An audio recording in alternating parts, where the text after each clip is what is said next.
Madame la vice-présidente, chers collègues. Plus qu'une tendance, l'itinérance à vélo est aujourd'hui une pratique touristique à part entière. Les territoires, toutes échelles confondues, se sont emparés des multiples enjeux liés à la pratique. Qualifier les infrastructures, développer les services, marketer l'offre.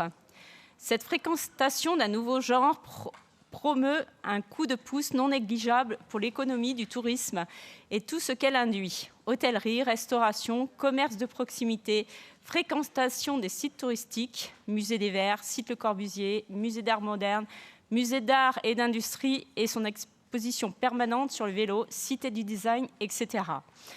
Devant l'ampleur de la tâche, notre région a décidé de s'engager au travers d'un nouveau pacte pour les territoires ruraux et volets métropolitains, le contrat de plan État-région 2021-2027.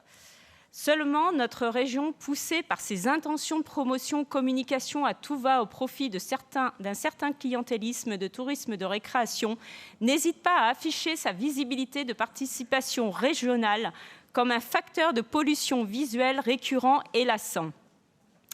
Si la priorité est aux voies vertes ainsi qu'à la réalisation de nouvelles sections, la qualité de l'aménagement est particulièrement définie au titre de la politique de l'environnement.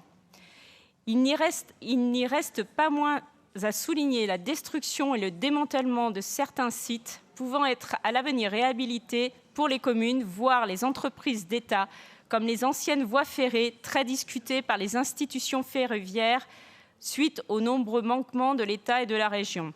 Ces projets pleine nature ont nécessité de la part de la région Auvergne-Rhône-Alpes une signalisation abusive au travers des chemins où les voies vertes propres n'ont plus rien de nature, seulement le nom, le goudron a remplacé le bitume. Devant la ribambelle de ces chefs-d'œuvre visuels installés aux abords des communes, s'étalant sur tous les moyens de transport, sur les blouses des apprentis, sur les livres scolaires, une question se pose, combien vont coûter ces panneaux vecteurs de pollution visuelle et dont personne ne se soucie? Trop de communication tue la communication. L'argent provient des contribuables. Nos administrés et nos maires en sont tout à fait conscients. Ainsi, nous demandons l'arrêt ou la dépose de ces panneaux abusifs. Je vous remercie.